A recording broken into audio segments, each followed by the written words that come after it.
On this week's episode of the Pit Therapy podcast, we talk about the melodic hardcore band No Bragging Rights out of California. We talk about how we've been lucky enough to see them in smaller settings and how their message is something that we resonate with. Thanks for listening, and let's open this pit up. Somebody hit somebody!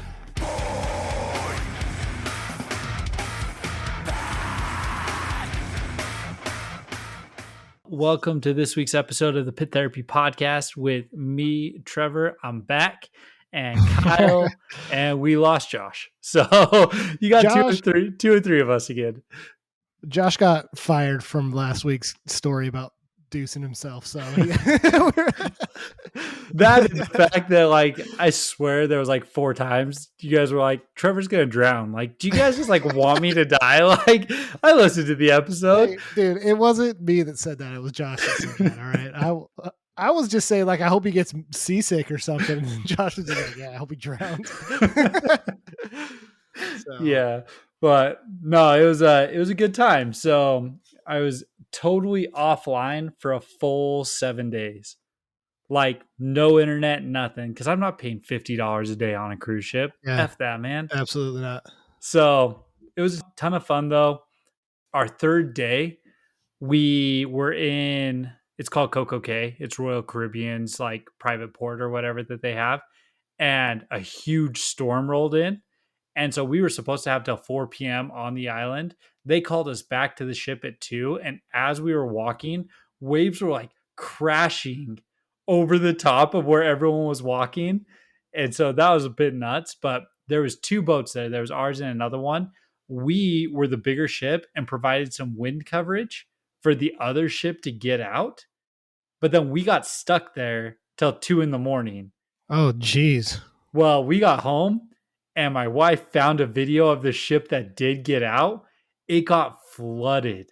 Like, is that because I've been seeing the ship on social media? Is it the one that's like almost tipping sideways? It's called the Freedom, and there's just water everywhere. And they're like in the hallways, and they're like leaning to the right as they're walking down the hallways. That's disgusting. It was freaking nuts. So we stuck around port until 2 a.m. I don't get seasick. So I actually woke up around probably 3 or 4 that morning, and the ship was like 3 or 4 feet of movement. And I was like, it was kind of lulling me back to sleep, but my wife was next to me, and she does get seasick. And she's like, I'm not doing this ever again. Yeah. But it was good. It was tons of fun. Well, good, dude. I'm glad you guys could escape for a little bit. Yeah. Yeah. Thank you. Got to do that every now and then. But yeah, what was new for you last week? Nothing. Yeah. I didn't do anything. Nah. I will coach my kids' basketball team, dude. And Saturday was a rough day. Because you guys got dominated, or like what? They didn't score a single point. Oh, so, man. It was rough. This your sons or your daughters? My sons. Dude, my daughter's got this girl on the team. My daughter's 5. You could have taken this girl from her team and put it on my son's team who's older, and she still would have been the best player on the court, dude. Yeah, it's crazy. That's awesome. I'm glad basketball's done, just to say that. So, does he like it? Like, is it something he wants to do again? No. He's good, but I don't know. Like, sports are funny like that, you know? I know it's not all about winning, but you sure do have a lot more fun when you're winning. Or if it's at least competitive. Yeah, that's true. They lost like 60-0. So they had to quit keeping score. Good times. Times. Not really, but it was fun. I mean, I love spending time like that with my son. From like somebody who grew up playing basketball. It was pain, dude. Absolute pain. So sure. Well, I didn't get to talk about this last week because I was gone, but I wanted to touch on that show I went to. Oh yeah. With the local showcase. Well, I'm pretty sure if people are just finding out about that show that you went to now, then they don't follow us very well, because we have blasted all the clips and everything, all those bands that played, reposted all of it, which awesome. Like, huge fan of all those bands. Glad that we can, help get them out there. Glad that they can reshare us too. It helps us as well. But if you are just finding out now that Trevor went to a local show, then bummer, dude. Sure. But I also just wanted to give some quick shout outs because it was a lot of cool stuff, right? So started out with PCP. They're much more like punk based hardcore band. So it's a lot faster, a lot more aggressive, a lot of like circle pitting and stuff like that, which was the clip that I posted for PCP. They were dope. That was fun. The guitarist at one point, if you're watching that circle clip video, he puts his guitar down and he runs through the pit. He slams into the other side and then he goes Awesome. back to continue. So Yeah. that was really dope. That was fun. Next band up was Gator. That was their first show. And dude, they are sick, man. It's a good throwback hardcore style, a lot of fun. I didn't really do much during PCP. I was recording a lot, but when Gator hit, man, like I was like, okay, I'm going in, I'm having fun, and it was a good time. There's a lot of kids swinging for them, a really good intro to what they're going to be, and that was sick. And then, dude, Honor Code, man, they are freaking heavy. Yeah. They did you that Suicide Silence cover? Uh-huh. Yeah. Oh my gosh, so good. But my favorite thing their vocalist does, I feel bad because I should know his name, but I don't remember it off the top of my head. Everyone's swinging, and then there'll be a part where they kind of pause, or they'll like drop tempo or something, and he'll be like, "I need more," and it amps the crowd up so much, and like more kids go through and swing through, and then Sewn Shut, freaking heavy band. They're dope. They're a Yeah. lot of fun to see and establish. Super fun. It was a good show.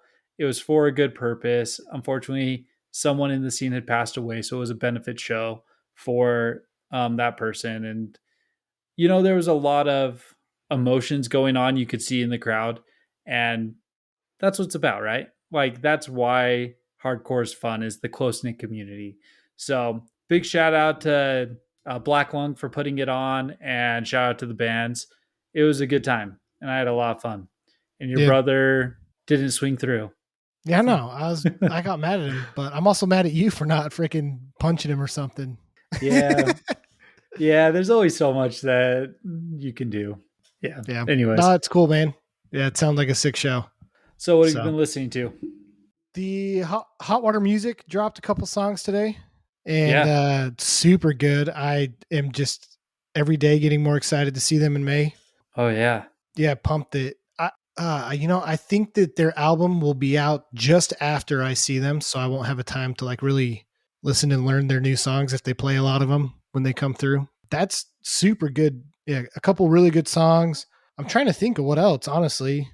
Yeah, I don't know. Listen to a bunch of Have Heart when I saw that announcement. So, I put on their last show from 2009. They have a live album of that, oh yeah, and I was bumping that one today. Pure Bliss out of Syracuse, who we've talked right. about, they dropped a single called "On the Wheel." That's freaking dope. If you like the beatdown style hardcore that we've talked about with those guys, and then in addition to, we're talking about no bragging rights today.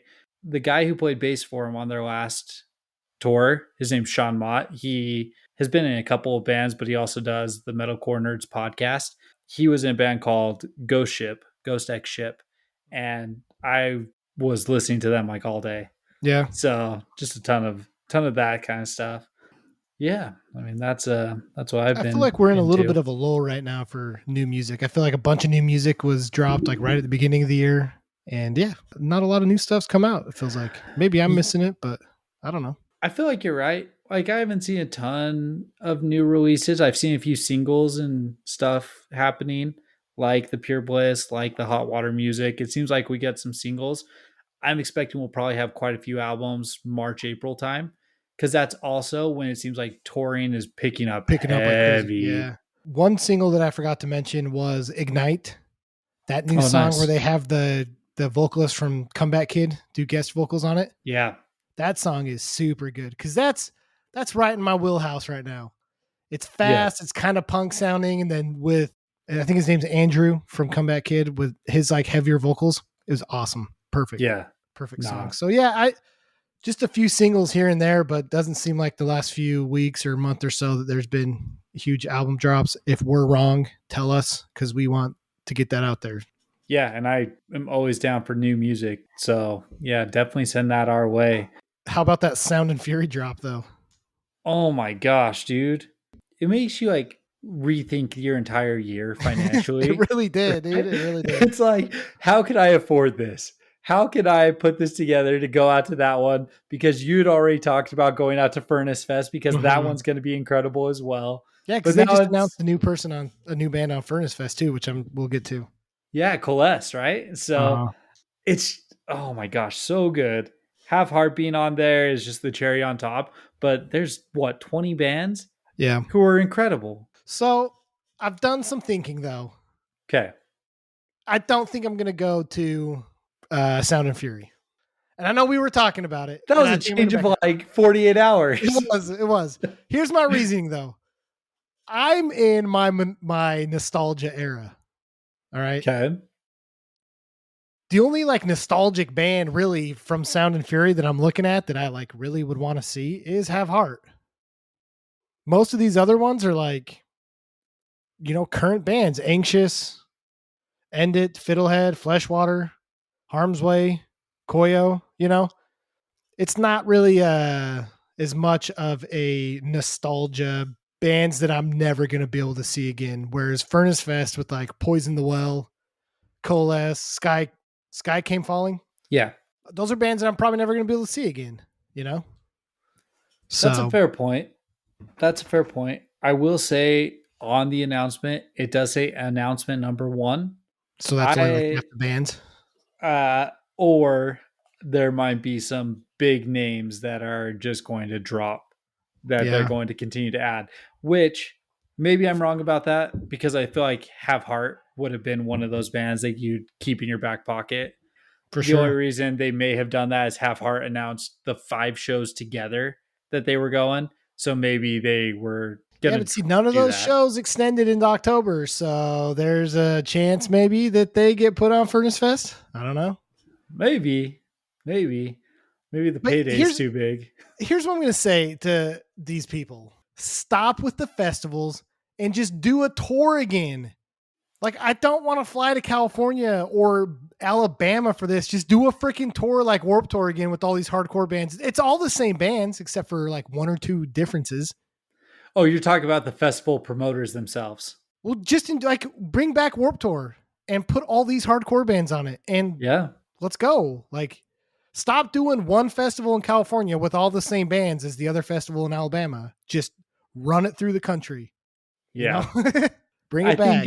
I think some bands would probably have some things to say about that because I think that it was fun for bands, but I also think there was a lot of issues on Warped I'm Tour. sure. So And I don't think you get bands like Have Heart to play a tour like that. Cause I mean, I don't know if they had ever like officially broken up, but they weren't playing anymore. So these are like reunion shows, and you're not going to do right, like, I'm going to do a reunion show, Warp Tour style, cross country, right, Yeah, exactly. they should, but they're not. And on top of that, I think that the people who do travel for these festivals, right? Obviously, the local people, they're lucky. It's in their backyard. That's great for them. But the people who travel are serious fans of these bands or of the genre, right?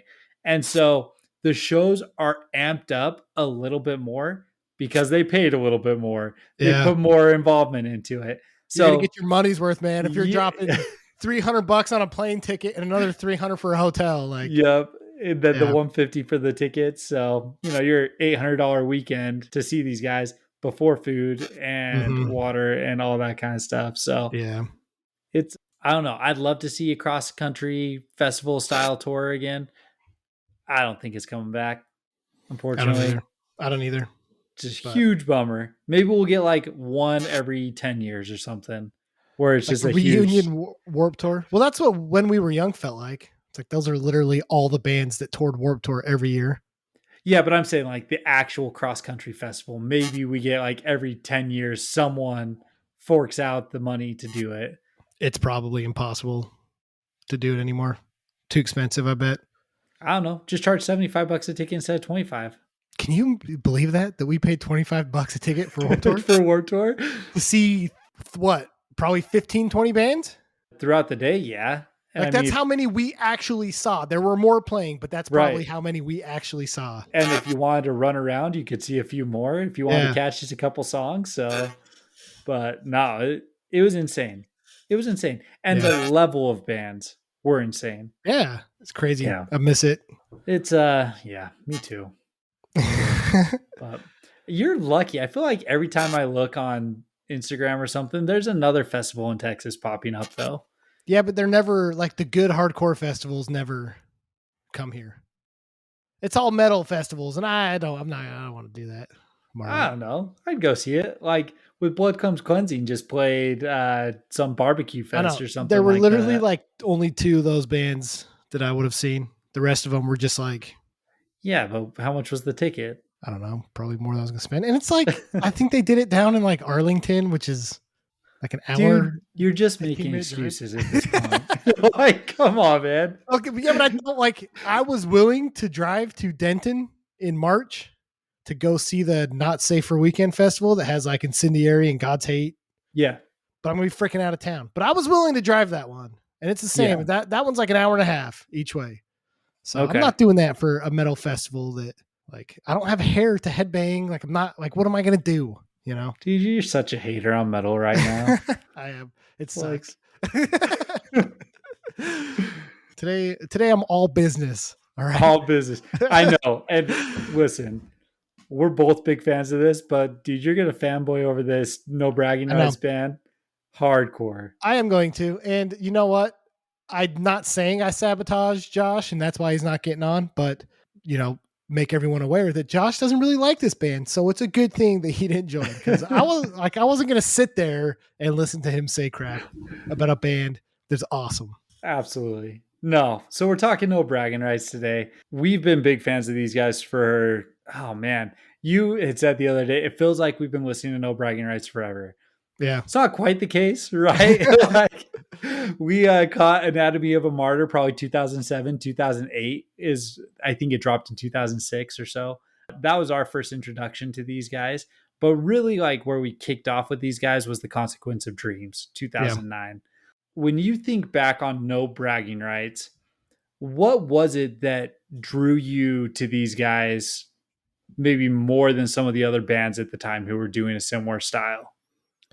So I feel like I got into them initially before I had started getting into like really heavy music, you Okay. know? And so they're a really good band that bridges that gap. And I've made it very clear that I'm a huge fan of like melodic hardcore, back in the day, some metalcore. One thing I always appreciated about these guys, and this is an argument that I was prepped to make against Josh, is that some melodic hardcore bands like Counterparts feel here we go again with the metal hate, but they feel too metal, Okay. right? No bragging rights always came from the punk side of it, you know, like Okay. outside of Illuminator. But even then, a lot of the stuff in Illuminator, like it has metalcore aspects, but it felt like it still came from punk roots. And Okay. that's what I think has always grabbed me is it was hardcore, but it was still true to like their punk roots. And it just, I don't know, the Mike, the vocalist, like his cleans and his choruses are amazing. The lyrics have always like stuck with me. It was just like it's like one of the total packages. Sure. And I got into these guys because this was the style of music I was starting to get into when we found like The Ghost Inside. That's the name that comes to mind. Stick to Your Guns. That album was Yeah. coming out around this time as Pretty well. sure those guys are all from the same area too. So Yeah, exactly. Right. So it makes sense. But these guys definitely stood out to me. They were a little bit different, a little bit, like you said, from the punk realm of things. And then their lyric content is it's so far above, in my opinion, what a lot of bands are doing that it's incredible. I'm a huge fan of these guys. Just a little bit of backside or backstory for these guys. Out of Riverside, California, band started by Mike Perez, the vocalist, around 99. Over the next 3-4 years, they released a couple demos, a couple singles, some early stuff before Martin Alcedo, who's the drummer and also vocalist, joins. And then their other guitarist who's been with them for quite some time, his name is Daniel Garrow, I think is what his name is. And those three are like the three who have kind of solidified who No Bragging Rights is. It's really like Mike and Martin, but Daniel's been a big part of this as well. Their first full length came out in 2006. I didn't even know this album existed. Did you, Uh, before we start listening to it? because you believe in something beyond them. Is Yes, that what it's called? yes, something like that. I didn't even know that this was a thing until like we actually were listening over the last couple weeks Oh, to these really? guys. Yeah, because I always started, like I said, at Anatomy of a Martyr, and then Consequence of Dreams was like my go-to. And when you go to Spotify, this isn't on those first five, right? Mm, And so like I wasn't even paying attention yeah. inside the albums, or I thought it was a single or something. But what do you think about this album? Because I thought this was a really interesting album. Yeah, it is. It is interesting. I like it. I brought up Ignite. It kind of reminds me of that kind of like just fast music that's heavy, but with singing because they don't scream very much in this one. It's a lot of cleans. Yep, a lot of Queens. This this felt very appropriate to 2006 to me, Absolutely. but Absolutely. it was a very they went in three or four different areas, Hmm. right? So you start off and the first song and then the song Sad Panda, you get a very what feels like almost current no bragging rights. Like you can see where their sounds developing from off those two Yeah. songs. But then you have like straight up like pop punk songs. Broken Bottles, Settle for Stainless Steel, New Uses for Roses. It's almost like a day to remember, early Fallout Boy, like pop punk. Like early Fall Out Boys are good. Yeah. Yeah. No, I hear that. And then like on top of that though, you get like the all talk, no heart. I hate to say this, right? But it almost sounds like a early Escape the Fate. Like it sounds like Escape the Fate, Before Their Eyes, Burden of a Day, the stuff that was in 2006. It feels very similar to all of that kind of stuff. It very much felt like they were trying to figure out who they were Yeah. on this album. One thing I appreciate though is they avoided the silly song name titles. They have two songs, Sad Panda and Race Truck. Other than that, we don't get any Hey John, what's your name again Right. type of song names. Well, that's because I don't know that like I know that there's songs that you could say sound like it's coming like Escape the Fate, but it never felt gimmicky to me like Escape the Fate did, you know? And maybe that's the difference and I don't know. I mean, I'm glad that they grew from this album, but yeah, I mean, some of those like crabcore or, you know, scene bands just felt gimmicky and like it was a joke, you know? Yeah. So but this never felt it, even though it had songs that maybe resonated with that. It never felt gimmicky. So See, which is, I guess, props to them, right? That they could do that and not have it sound like a joke.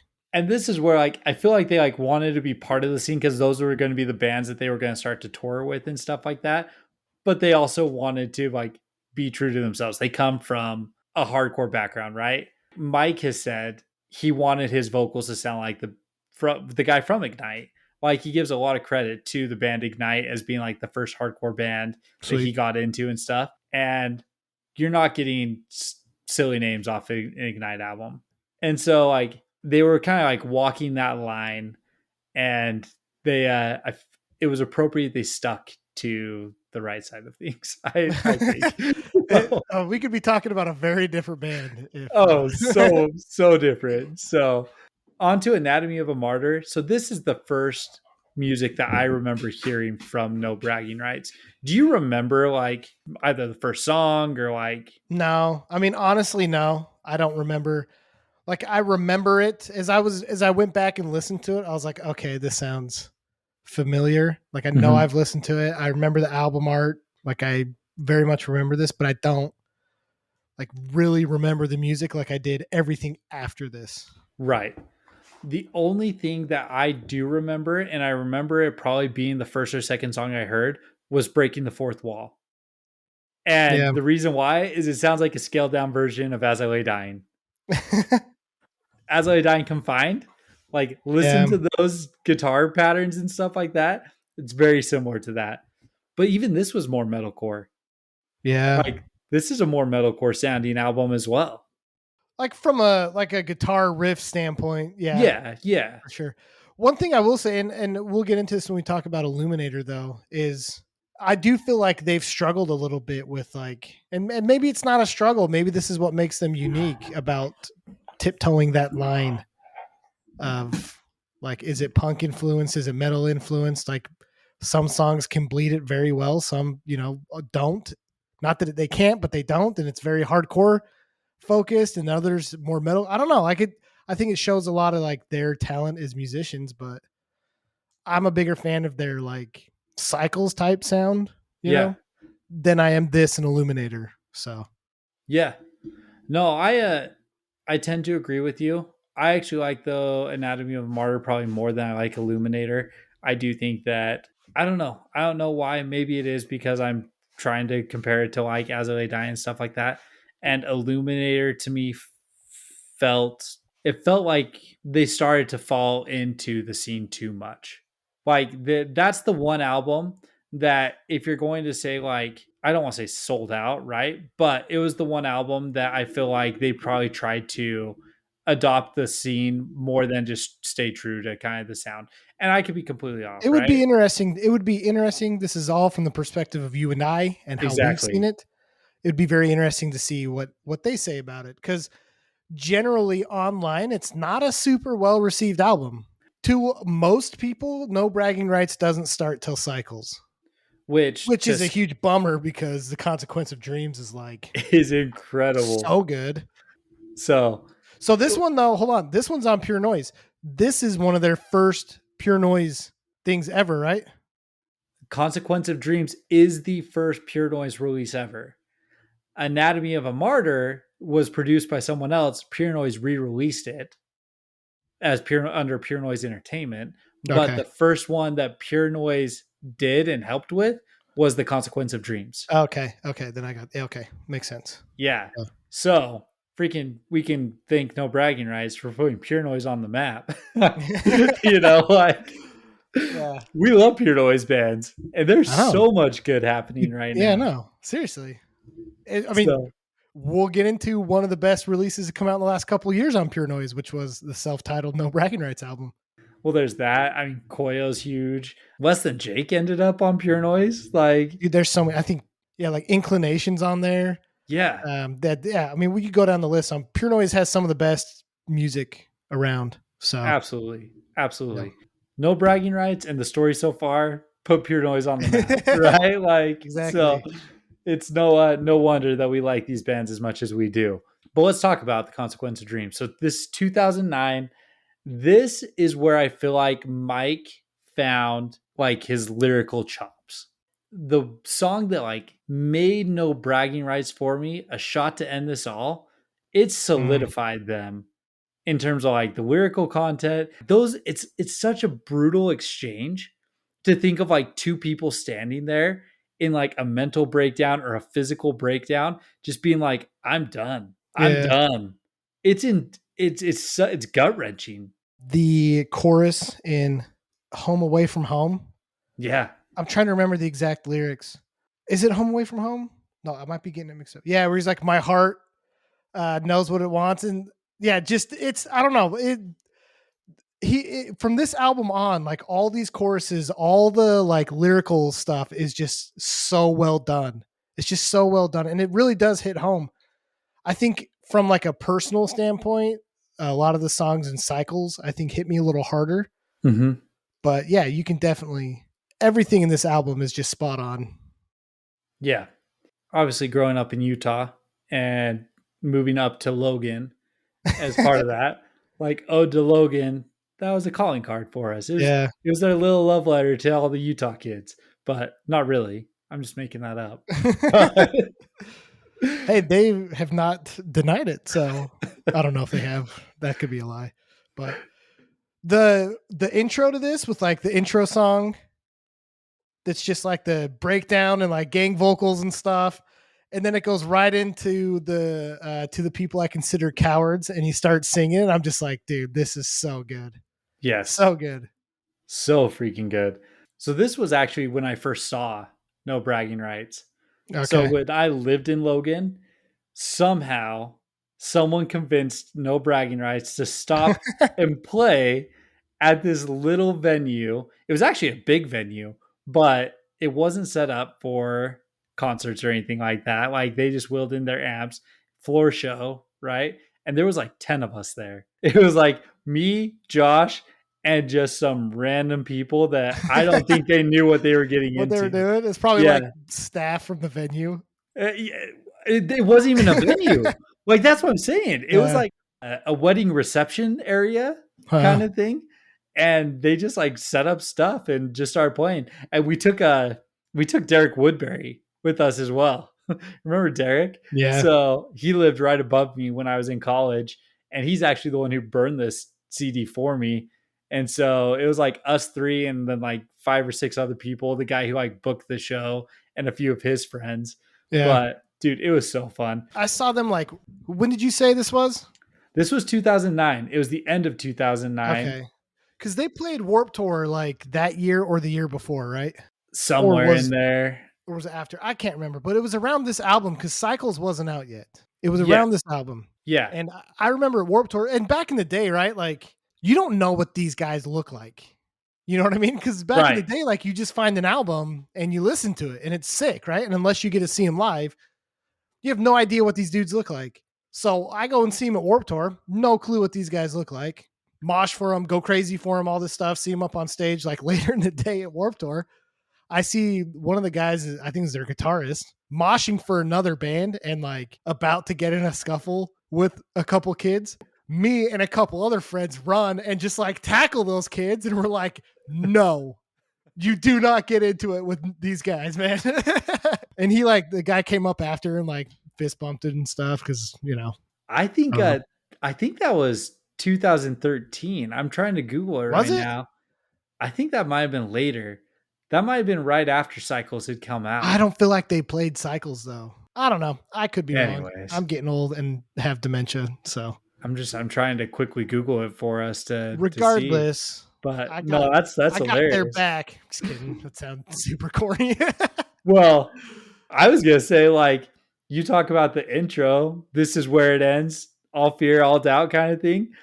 It was me and Josh ran up, and it's just the two of us standing in front of Mike with no one in the venue, Dude, screaming along with him.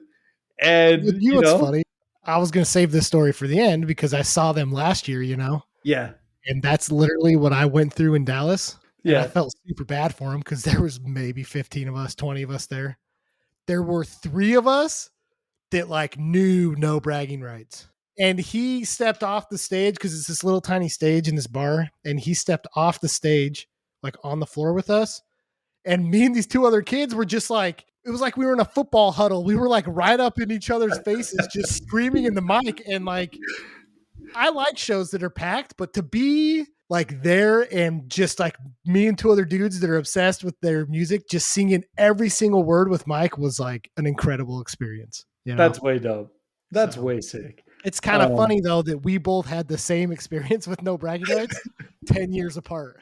It's like if we ever talked to him, dude, both of us had probably spit on you, man. Like, And been spit. We have swapped spit, you know, because he's been screaming too, and we're all right up in his face. So, oh man, that's hilarious. But I caught them last year too, the same tour that they were going through. But when they rolled through Salt Lake, it was just them and then locals. So you got to catch them with Mouth for War, right? That was yeah, the other band. yeah, it was Mouth for War, and then 2 local bands.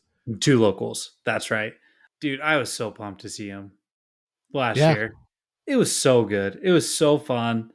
aged like fine wine, dude. Yeah, They for just real. he still just sounds so good. It's for The real. edition, I don't know, and we should probably get back onto the albums because I really want to talk about their self-titled that came out. But whoever wrote like the guitar parts for that album and stuff, which I assume is I think it's this Daniel Garrow. I think okay. he's still with them, and then they've got a new guy. He goes by Tron. I'm not sure exactly what his first name is. No, that's his name. His name's Tron. It's like Cher. Anthony Tron Lar, Okay. I think is. Well, is that shatters my dreams of him just being named Tron. That's still great. So I love it. the riffs in. Well, we'll get to it. We'll get to it, right? So, but back to the Consequence of Dreams. Like, this is an album that I have listened to so much, front to back. There's no skips on it. It's Yeah. just good. And again, the emotional attachment that comes from it is just massive. I thought one of the funny things though is 2009 is also when Living on a Prayer cover comes out. And the Living Yeah, on a Prayer cover is what like so good. it like put them on the map though. Yeah. And I was going through reading some interviews and watching some clips and stuff like that. And the band are big karaoke fans. And this song was, I want to say, their one of their bass players' karaoke song. That's and awesome. and so they are around just jamming, and the bass player starts playing the bass line.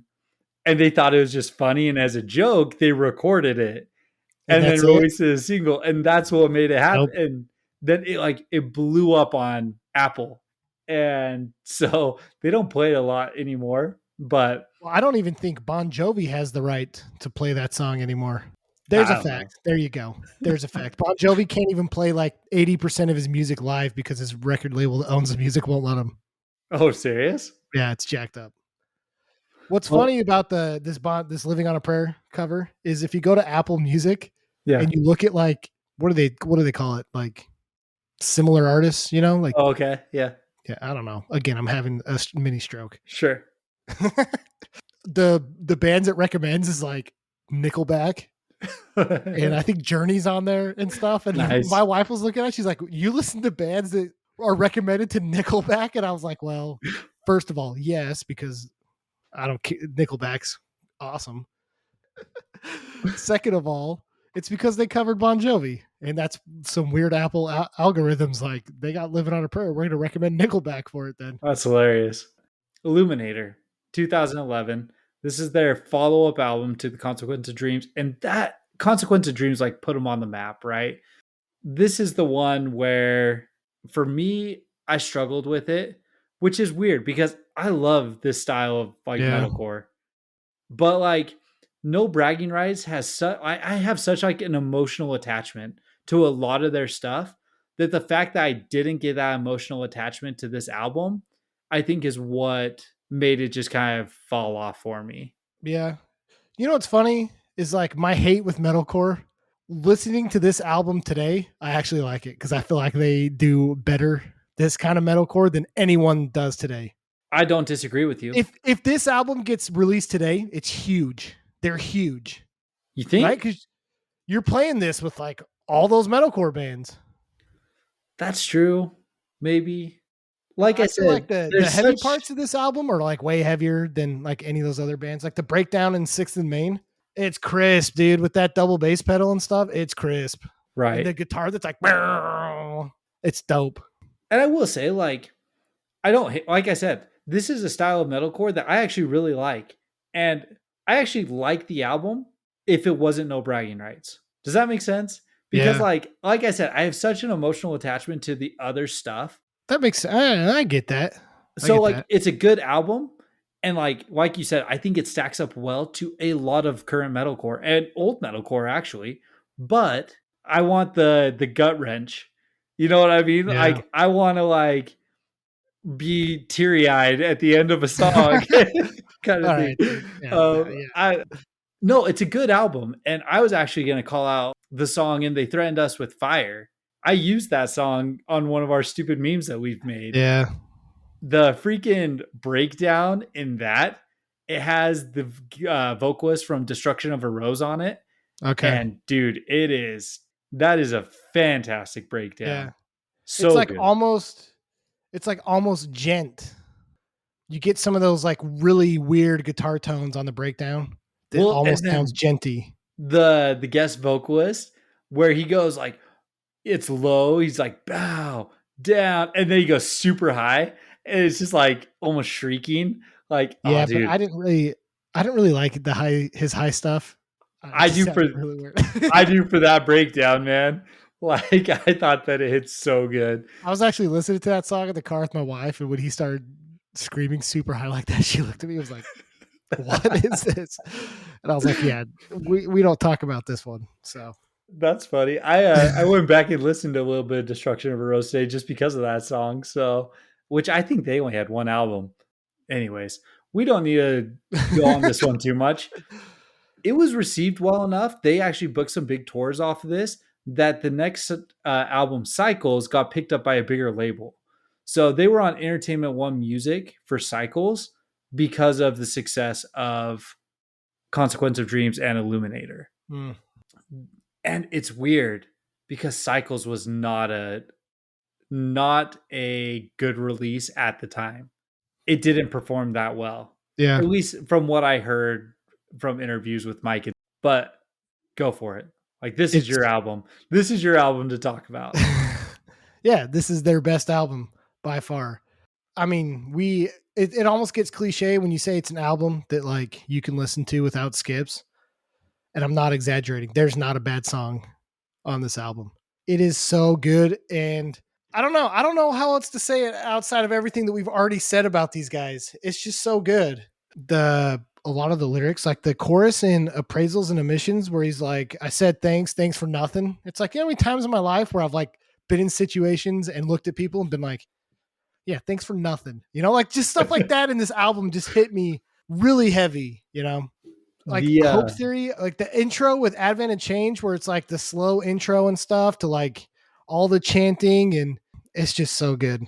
they had 4 guest vocalists on this one. So in Hope Theory, they have the guy from Vanna. Okay. That's the other vocalist on that one. Okay. Which they almost have a very similar, at least, tone to themselves. So I don't know if you notice a ton, if it's not pointed out that there's actually 2 vocalists on there.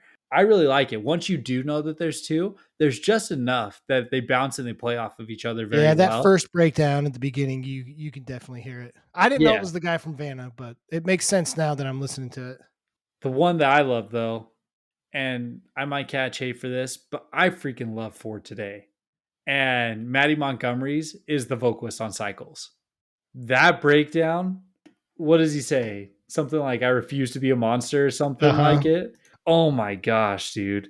So he like shares this stuff when he tours about like the meaning behind a lot of these songs, but I guess Cycles is about, you know, his grandfather was abusive to his dad, and his dad, when he had kids and stuff, was like, I'm going to break the cycle.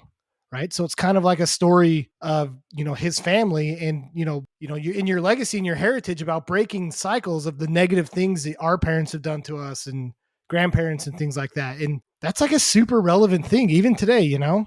That's like the power of no bragging rights. I mean, listen to the lyrics of the song where like in the breakdowns, he says like, I wanted to hold your hand, but your hand's on a bottle, you know. Yeah. Like it just, that's like, that to me is like the pinnacle and epitome of what hardcore is like, you know, there's sucky situations in the world, but like we can get through it. Like we can break those cycles. And I don't know, just really resonated with me. I completely agree. And when I talk about the emotional like gut wrench and stuff like that, like these are the songs I'm talking about. It's so good. And his vocal style, I've harped on vocal styles a lot. His vocal style is one that really resonates with me. It's clean, you understand what he's saying, and it just amplifies that lyricism so much. No, huge fan of that one. They then have Brendan Murphy from Counterparts on Fight for My Life. Okay. And then they have his name is Matt Lanner from The Greenery on Legacy. This album, though, all of it solid. The culmination of everything that they did prior to this, the fact that this is what they went back to after Illuminator, it's so good. And it set the tone for their next 2 as well. Well, you know what's interesting is when I saw them this last year, majority of their songs they played were off of Cycles. I talked to him about that because I was messaging back and forth. Part of that is just that they have the new guitarist, and then their bass player was a fill-in bass player. And so there was only so much time that they could learn songs. I think that Daniel Garrow, if he was touring with them, I wasn't sure if he was touring with them, but I think that he was the one who wrote the ones that they played. And so they only had to have 2 people learn songs essentially instead of the whole band. I mean, the point that I was going to make, and I guess it's not necessarily true, but 10 years after this album comes out, 12 years, 11 years. Math, right? And I know. And they still play like heavily stuff from Cycles. we like if there was a band to have a resurgence, which I feel like they have, especially after they're self-titled. Like I think a lot of people are like coming back to Cycles and being like, "Dang, this is really good." For sure. And again, I think that everything that they talk about, today's music, it's about the emotion. A lot of it's about the emotion. If someone wants a good lyricist, they should be listening to No Bragging Rights. 2014, Concrete Flower. Where do you go with this one? I feel like the songs that are really good on this album are really good, but there's some songs that I don't like. I just don't really get behind. I don't know if it's like maybe the like production of it. I don't know. Something just sounded a little off on it. But like outdated, right minded, fallen masters, and brave hearts are just like ridiculous songs. So good. So that's So how I felt the first couple times listening through it. By the end, this is it's up there for me. yeah, I really, really like this album. Like, it's hard for me to put like 1 through 3 for No Bragging Rights. okay. Across the board, I honestly don't know if I'm skipping a song. Like, in general, from No Yeah, Bragging Rights kind of thing. But what you said, Outdated is one of their best songs that they've written. Again, lyrical content's I re- incredible. I remember when they released the single for this and had the music video and stuff, and I Yeah. probably watched it like 100 times because people that have dealt with mental health, it's things like this that really make this music relatable and stuff. The flip in society of, like he says, it's not a weakness, it's a sickness, right? Like it's not, you're not weak. It's, this is a real thing to deal with. And I don't know, it's just cool to see bands that you respect talk about stuff that you believe in. To their credit, they've always talked about this stuff, but they live it too. So after this album, when they go on their hiatus, Mike goes back to school. He's a social worker. And then he does the Walking Blind podcast, and he really preaches check in on your homies. And then on their tour, like Mm-hmm. on the No Bragging Rights website, there's links to homeless shelters, there's links to mental health resources, there's links, anything that they could do within, I think it was like a 20 or 25-mile radius of the venue that they could post, they Yeah. were posting. It's such an incredible, these guys They really walk the are. walk. They walk Yes, the walk, and it's cool. Yeah, for sure. 100%. Like this song's hitting like home really hard for me right now. We had an unfortunate situation with someone passing away in my wife's family, and everything being said here is the same stuff that they're talking about. It's just it's incredible. It's so good. It was really odd timing that everything happened when it did, and maybe that's why I'm leaning into the Concrete Yeah. Flowers so much. Maybe like it's just resonated so hard. But that's But the yeah, power of this music, man. You know? exactly. I don't want to crap on other music and stuff, but some people I've talked to about this music and why I gravitate towards it is there's so much depth in it. It doesn't matter, like maybe outside of like gorecore, You're right. most of it though is pretty like, hardcore in general has always been, I mean, you look at like whatever your opinions are on like straight edge movement, but that whole thing was, we're going against societal norms. Like we're not going to do this. We're going to overcome. We're going to be stronger. We're going to, lift ourselves up. And then you have bands like a ton of these bands, even we talked about Have Heart. A lot of Have Heart's music is about getting through tough times in your life. And that's what this is for. That's what music should be about, is emotional connections that help you be a better person. Well, it's crazy from the outside looking in how violent the scene looks. The moshing, the swinging, the climbing on top of each other, walking on top of each other. But I was watching the Have Heart Final 2009 show, and the first thing he says is respect the space and respect each other. That's what it's about, right? Like Right. we're here for a reason. Whether you're just here because you enjoy the music, or you have what I'm talking about, these emotional attachments because of what we're talking about, we're all here together. And you're spot on, man. Hardcore, Yeah. it's such you can't explain it to someone who's not a part of it. When we were You just sitting have to experience it, man. Yeah, when we were sitting on the plane, I was next to my mom and I took out one of my AirPods I just put it in her ear while I was listening to No Bragging Rights. And she's like, "You still listen to this crap?" And I was just like, "You have no idea, You have mom." no idea. Like, Yeah. yeah, I could be over here crying right now if I wanted to. You're crapping on it. So, Back onto the album. This album has one of my favorite breakdowns, and it's okay. the one in Brave Hearts Yeah. where it like stops and he's like, when he says like, "You don't know my heart," and then it just hits, and I'm like, I could run through a freaking wall right now. So So good. good. It really So is. It's good. just so good. The other song for me that they played it on tour was Attention, man. Like that whole, like, essentially calling out the military, right? Yeah.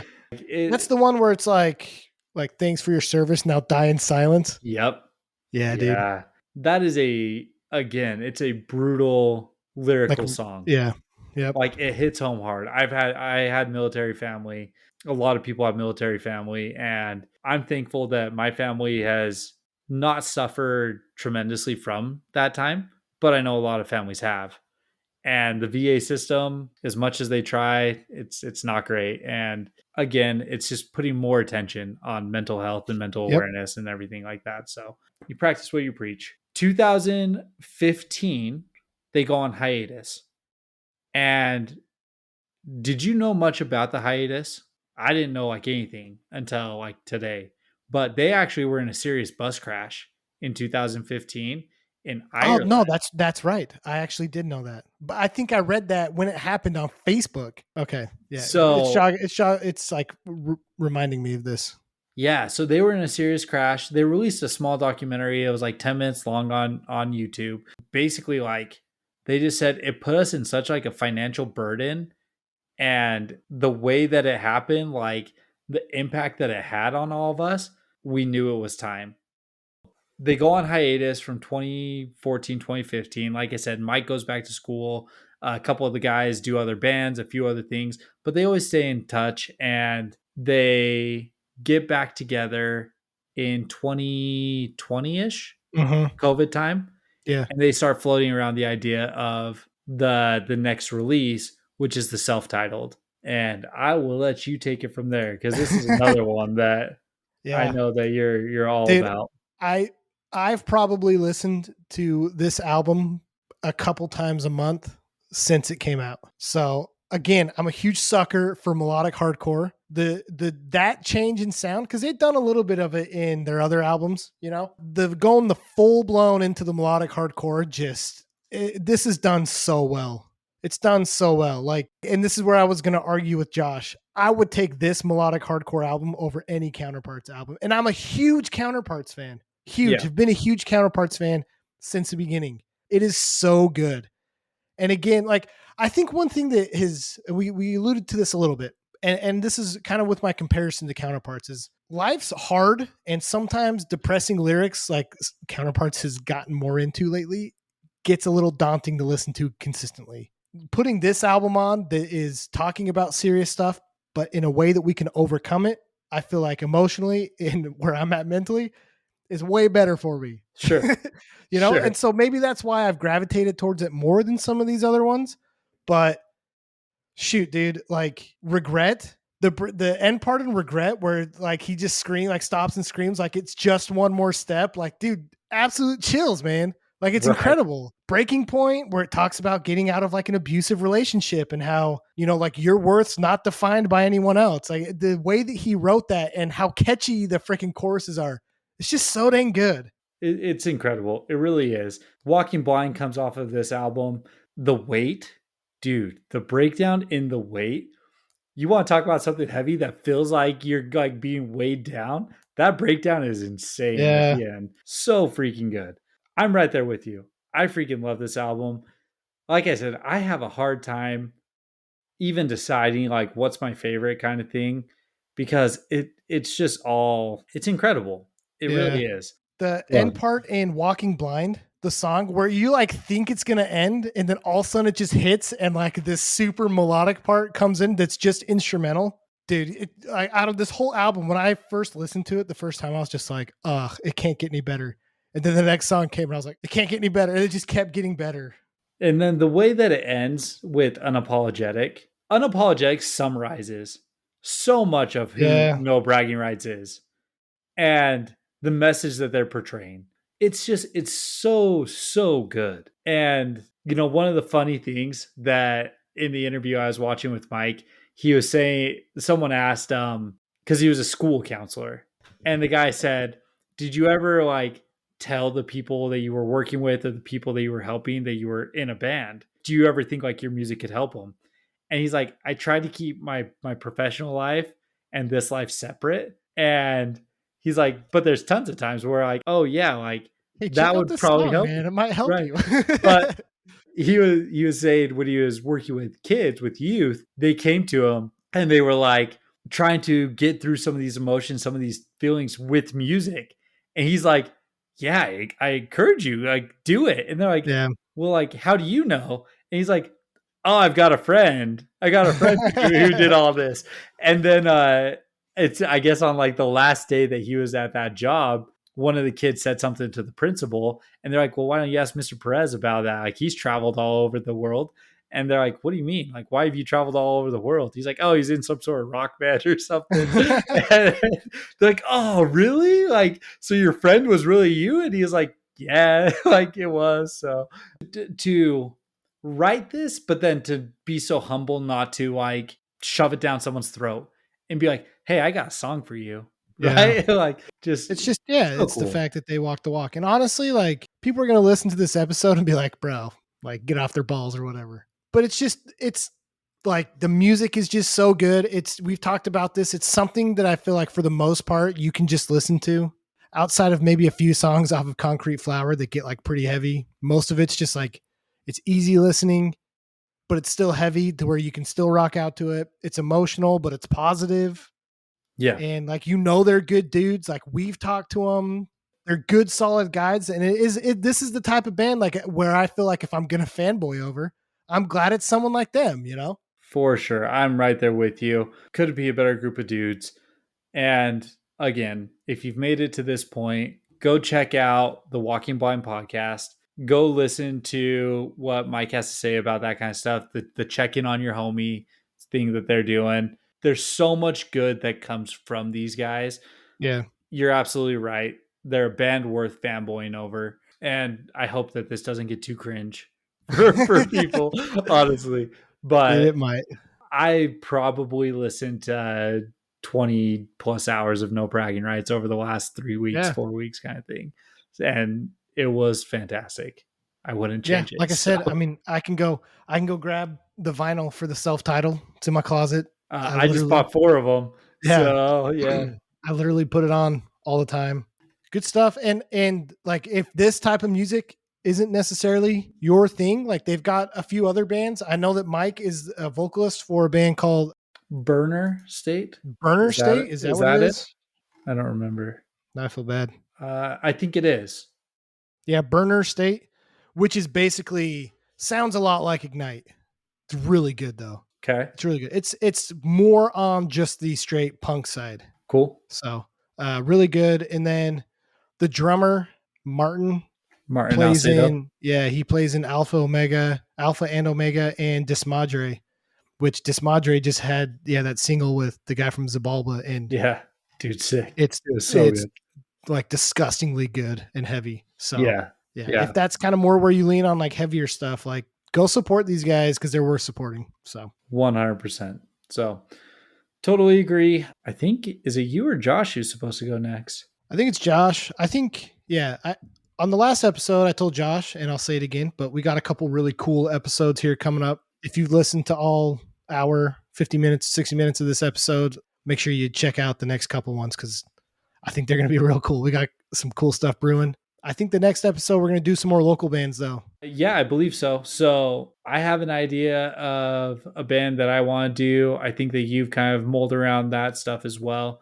I think Mm-hmm. that this is the one where we'll probably try to keep it a little bit closer to the cuff so that we can release some clips and stuff for the bands, and that's been fun. Being able to get to know these guys and Yeah. interact with them through the clips and the social media stuff. That's been a fun, unexpected outcome of doing this. I'm excited for it. We'll do some smaller local It's a bands great next. time. It's a great time to be like involved in hardcore because there's just so much good music out there. So much, so much. Doesn't And matter. Doesn't matter where you're from, because I'm thinking about talking about a band from Costa Rica. Doesn't matter where you're from. There's something good out there, you know? And if you are one of those smaller bands, and send us your stuff. We're small. We're unknown. Like, might as well talk to each other. So, well, I'm glad that we got this one in. It was one that I had on my list as one that had to get done. So Mm-hmm. I'm glad that we made it happen. If it wasn't you talking about them, it would have been me. If people haven't understood that yet, because we've talked about them before on other episodes about how much we like them. So yeah, it was just a matter of time. It was a matter of time. And I forgot to say this at the beginning, but this is episode 50. Oh yeah. For anyone who's even given us an hour listen, thank you. If you've listened to all 50, we're sorry. So yeah, if you've listened to all 50, yeah, that's on you, not on us. So. Exactly. All right, man. We're not slowing down. If anything, we're only going harder. Absolutely. You can take that out of context, and I don't freaking care. I'm gonna make a clip with that. Yeah, we're gonna make that happen. So wait till we drop our shirt that has "I can only get so hard on it" because it's coming. No pun intended. All right, man. Well, okay. We'll catch you next week. All right, see you, dude. Peace.